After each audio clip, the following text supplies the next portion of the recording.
Halo guys, kembali meneh bersama aku Reza Putra Pratama di CCTV Malang.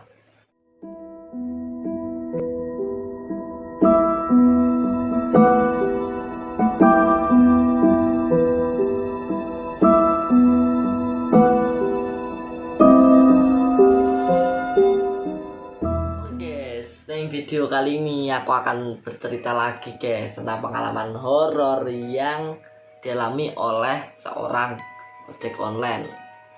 Jadi guys, seperti apa ceritanya? Sebelum itu, seperti biasa aku ingetin ke kalian wajib untuk subscribe dulu guys. Subscribe dan jangan lupa untuk di like, di share, dan di komen guys, agar aku semakin bersemangat. Dan jangan lupa juga aktifkan lonceng notifikasinya agar kalian gak ketinggalan setelah aku upload video. Jadi, tanpa banyak basa-basi lagi, matikan lampu dan pasang headset, tutup jendela, selimut juga jangan lupa diangkat guys ya. Kita langsung aja ke ceritanya. Uus, sebut saja begitu panggilan sayang yang kerap digunakan untuk menyapanya. Seorang laki-laki berusia 30 tahun yang berprofesi sebagai driver ojek online. Jadi ono driver ojek online iki sing bernama Pak Uus guys ya. Di driver ojol adalah aktivitas dia sehari-hari. Dia tidak pernah absen sekalipun dalam ngojek jika tidak ada halangan yang berarti.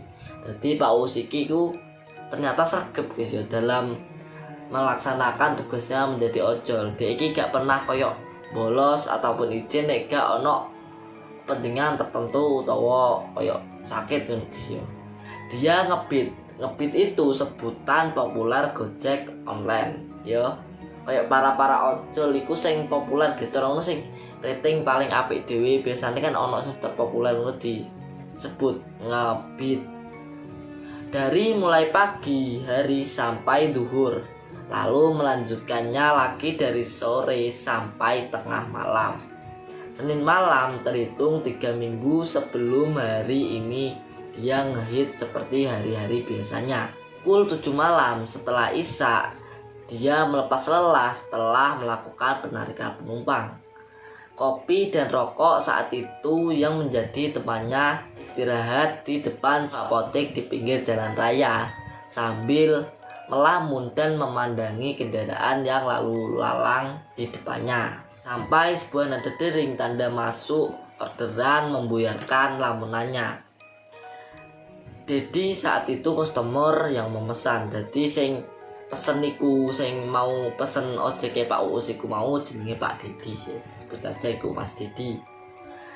Cimenteng saat itu tujuan yang akan dituju oleh penumpang itu dan Cibolang lokasi penjemputan customer iku. Jadi Mas Dedi iki tujuannya iku ning Cementeng guys ya, ning daerah Cementeng dan lokasi ini DE pesen iku ndek ngene Cibolang guys, paham toh? Lanjut, Cimenteng. Aduh, gumamnya dalam hati. Cimenteng adalah sebuah desa di pelosok Santayan yang sangat jauh dari keramaian. Desa ini termasuk desa yang jarang dilalui. Ke desa ini pun hanya dapat diakses dengan ojek pangkalan ataupun ojek online. Jadi desa iki ternyata pelosok guys. Jadi Pak Uus mau ngerti customer iki mau ke Cimenteng iku wis firasat gak enak guys. Soalnya apa? Soalnya desa Cimenteng iku ternyata jarang dilalui oleh orang. Ya kan hampir ya jarang karena nggak bisa jalannya itu karena nggak bisa dilewati mungkin ya. Soalnya di sini dituliskan kan hanya bisa dilewati oleh ojol atau maksudnya ojek online atau ojek pangkalan guys. Jadi mobil-mobil mungkin juga bisa lewat gunung. Dan bangunnya pun pelosok guys. Tempat itu katanya terkenal angker. Waduh, mulai guys. Lanjut. Karena harus melewati hutan yang tidak terlalu besar dan perkebunan, desa ini dihimpit oleh 2 bukit, Gunung Sunda dan Gunung Malat. Penerangan menuju desa ini pun tidak ada, hanya mengandalkan cahaya dari rumah warga yang dilalui ataupun sumber cahaya. Jadi desa iki saking pelosok iku sampai Cerong gak ono guys pemerintah sing ngekei bantuan kayak lampu jalan ngono gak ono guys. Jadi yo ono paling rumah-rumah warga tok guys, bayangno guys iku. Dan sumber dayane paling teko sepeda motore iku mau. Jadi anjir aku bayang cerok ono ngono-ngono piye guys yo. Bayang guys. Dan desa di sini juga lumayan jarang, hanya sedikit rumah di desa ini. Jadi iki pemukimannya yusek jarang-jarang guys. Jadi kayak jarak iki ado-ado. Kayak jarak tekan omah iki sampai omah iki ado-ado guys. Jadi saya kayak yo gak rame ngono guys guys. Karena yo pelosok juga sih. Masih sangat kiat aura mistis di sini. Menteng, aduh terima jangan ya katanya Pak Uus. Dia ini udah bimbang guys mau nerima pesanannya atau enggak guys. Karena ya soal ceritanya itu sih udah ngeri guys ya. Karena Pak Uus kan tahu ceritanya itu. Dia cancel, sayangnya ongkosnya gede sekitar 27.000. Itulah jumlah ongkos dalam ekspedisi perjalanan kali ini.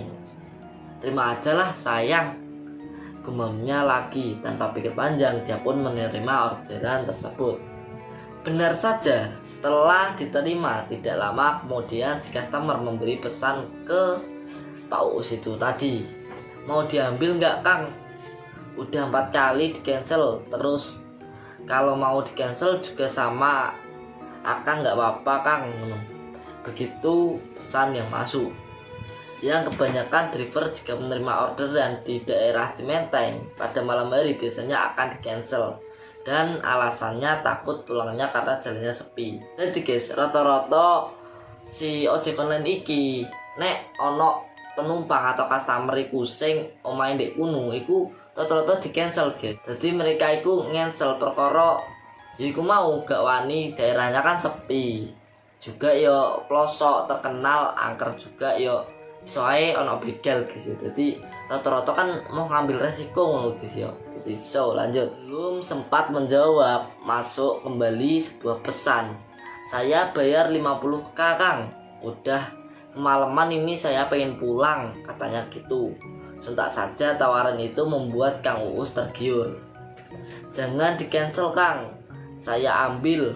Tunggu aja Kang, saya berangkat ke lokasi, jawabnya membalas pesan. Jadi siapa Pak Uus iku mau iku gelem guys, soalnya apa? Soalnya penumpangnya bayar lebih guys. Jadi ono tambahan duit 50.000 agar bisa pulang. Dan Pak Uus kan cara ngono Mas yo wedi kan gak nyok kesempatan itu guys. Jadi ya gimana pun langsung aja Pak Uus berangkat ke lokasi itu. Oke Kang, sesuai titik aja ya di pinggir jalan, balas customer. Kang Uus pun berangkat menjemput customer berbekal rokok yang belum habis dan kopi yang sengaja disimpan di dashboard. Dia pun menjemput customer. Sesampainya di lokasi penjemputan, Kang Dedi yang pesan ojol tanyanya kepada seorang laki-laki berperawakan tinggi besar.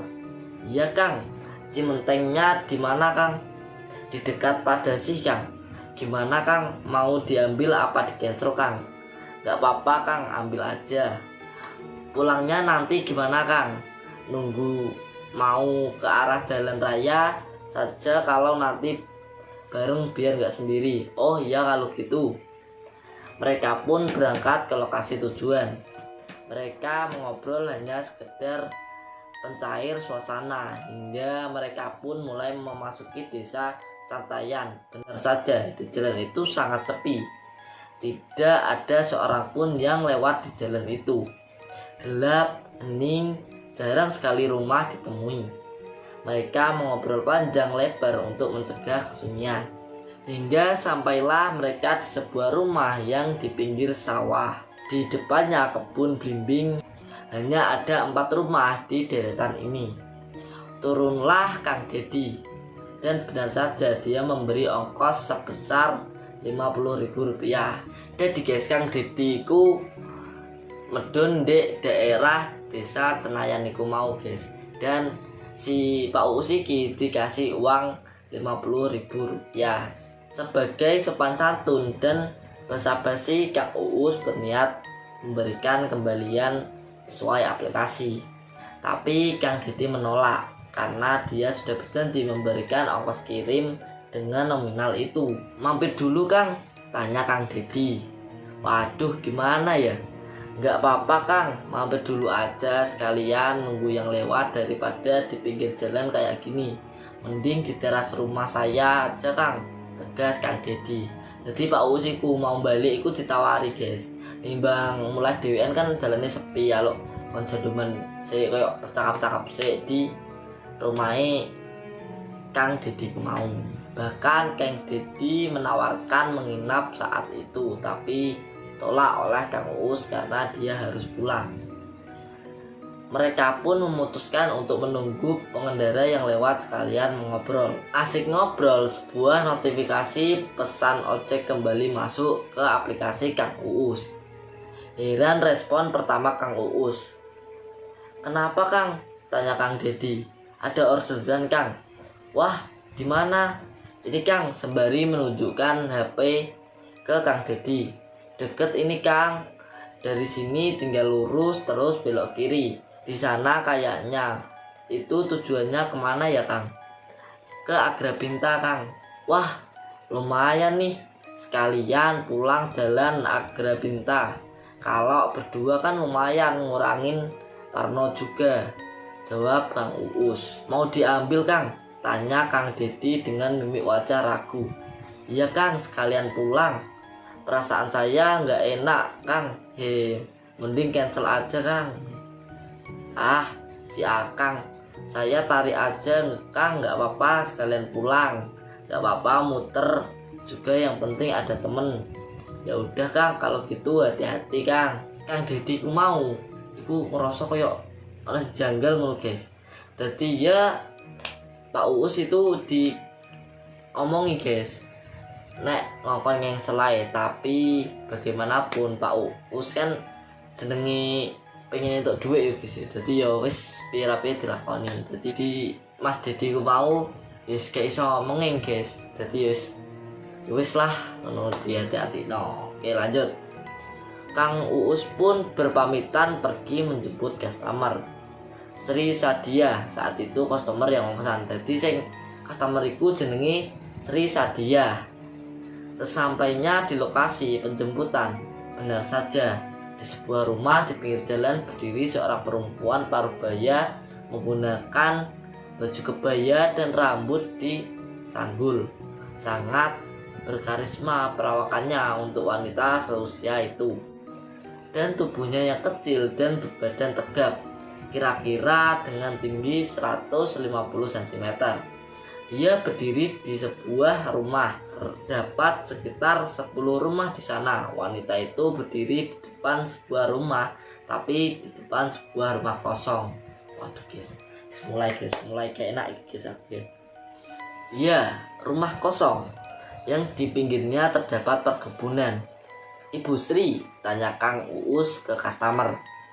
Sang customer tersenyum sambil menganggukkan kepala tanpa sepatah kata pun yang keluar. Anjir. Jadi setelah Pak Uus sampai ke lokasi customer iku mau guys. Iku customer posisinya kayak di rumah kosong loh guys, kayak yang ngarep rumah kosong. Plus pas ditanyain cuma angguk-angguk guys, karo tersenyum. Waduh guys, mulai guys. Ternyata guys, mulai guys. Oke lanjut guys. Pakai helm nggak Bu? Tanya Kang Uus kembali. Tanpa sepatah kata pun keluar, si customer menggelengkan kepala, tidak mau memakainya. Ngeri saat itu yang Kang Uus rasakan, tapi dia belum berpikir aneh-aneh saat itu. Mari Bu, ajak Kang Uus. Si customer pun mengiyakan saat naik. Motor Kang Uus berbunyi sangat berat terasa saat wanita itu naik. Tanpa pikir panjang, Kang Uus mulai menjalankan kendaraannya. Jadi guys, Kang Uus iku kan ngongkon ibu iku mau, Bu ayo Bu naik ngono yo. Lah iku pas ibu naik guys, sepeda iki rasanya kayak abot ngono guys. Lah tapi yo Kang Uus gak ngerasa pipi, maksudnya iki gak berpikiran aneh-aneh ngono. Yo langsung aja guys, podo guys ya. Jalan Sarongge ya Kang, Si customer mulai berbicara dengan nada yang lirih. Jadi koyok ngene guys. Jalan Sarongge ya Kang. Anjir, ngeri guys. Jalan Sarongge Bu. Gak jalan Jambelair aja Bu. Jawab Kang Uus kebingungan. Kenapa lebih memilih jalan yang jauh? Ada urusan dulu di sana Kang, nanti bayarnya saya lebihin, jawabnya. Baik Bu, jawab Kang Uus. Oke guys, jalan Sarongge itu termasuk jalan sing cukup menyeramkan. Jalannya yang menanjak dan gelap. Tidak ada perkampungan di sana. Jalannya rusak dan ini tepat berada di belakang Gunung Sunda. Maaf Bu, tidak ada perkampungan. Ada perkampungan tapi kondisinya sepi. Tepat di sebuah tanjakan yang cukup curam. Tanjakan Sarongge. Begitulah warga sekitar memanggilnya. Jadi tanjakan iku warga sekitar iku nek ngarani iku tanjakan Sarongge guys. Jadi iku nanjak ngono guys. Plus dalan iku gelap tek welek sisan. Gelap mencekam itu yang dirasakan Kang Uus sampai suara si penumpang mengagetkan. Kang turun di sini aja Kang, pinta si penumpang. Kan belum sampai Bu, tanya Kang Uus bingung. Ada urusan dulu saya Kang, jawabnya. Akhirnya Kang Uus pun memberhentikan kendaraannya. Mau kemana emang Bu? Di sini kan nggak ada apa-apa. Perkampungan juga kan ada di depan, tanya Kang Uus mulai risau. Hehe, jawab si penumpang sambil turun dari motor. Kaget Kang Uus sadar ada hal yang tidak beres. Ini Kang ongkosnya. Si customer memberikan ongkos ke Kang Uus. Tapi yang diberikan si penumpang ini bukan uang, melainkan daun. Anjir. Aduh, ngeri guys. Jadi si ibu-ibu mau iku kan turun di bangun sepi iku mau guys di tanjakan. Lah, bareng ngono Kang Uus iku kan wis koyo mulai ragu lho guys. Lah, ditakoki kok nopo ne kok mesti kok medun ndek kene ngono padahal pakabukane kan sik jauh ndek ngarep ngono guys. Lah si ibu iku turun sambil tertawa guys dan mengasihkan ongkosnya berupa daun guys. Anjir. Oke, lanjut. Kaget dan bingung apa maksudnya memberikan ongkos daun. Tiba-tiba saja si penumpang tertawa cekikikan sangat kencang dengan wajah datar dan senyum menyeringai yang sangat menyeramkan.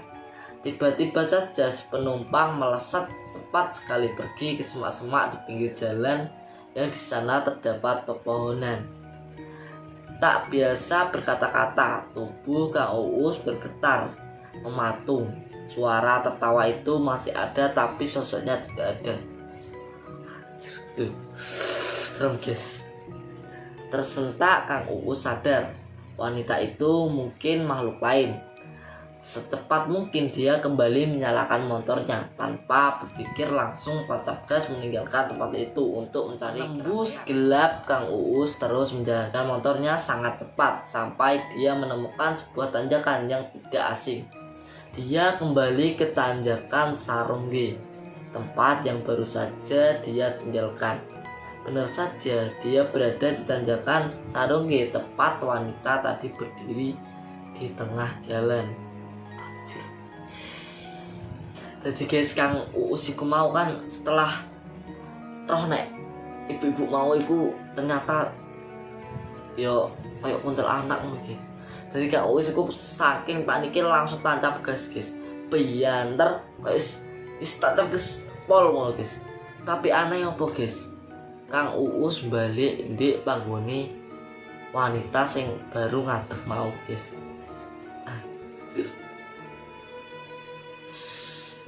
Tersorot lampu motor jelas sekali. Wanita itu melotot sambil menyeringai. Kang Uus semakin panik.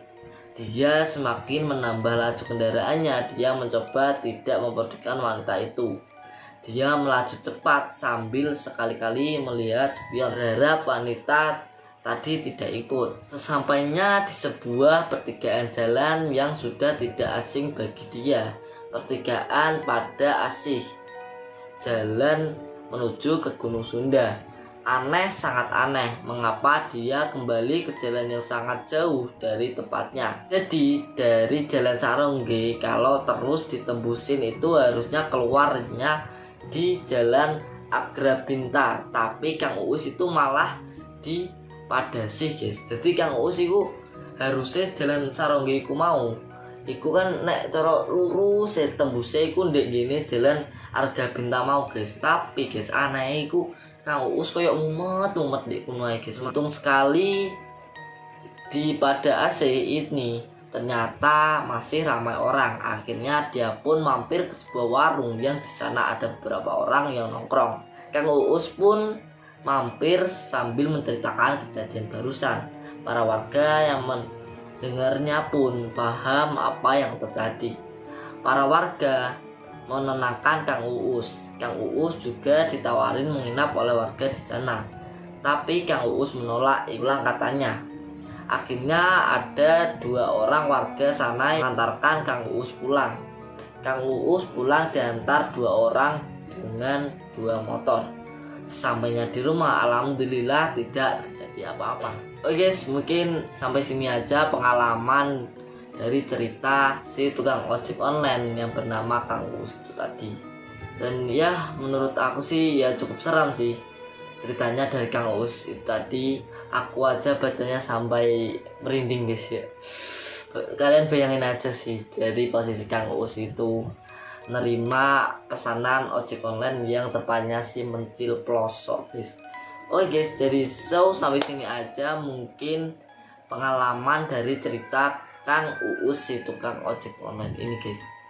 Jadi ya menurut gue sih gimana ya guys ya, cukup seram guys. Karena bayangin aja kalau kalian di posisi Kang Uus guys, di posisi itu sudah menerima customer di daerah pelosok, dan di situ dia menerima customer perempuan yang ternyata adalah sosok makhluk halus guys. Dan waktu melarikan diri pun Kang Uus juga diputer-puterin di daerah situ. Jadi ya gimana menurut kalian? Jika kalian suka dengan cerita ini, kalian untuk like dan share dan subscribe juga ke channel ini. Dan ya mungkin sampai sini aja. Thank you telah menonton sampai habis. Bye bye.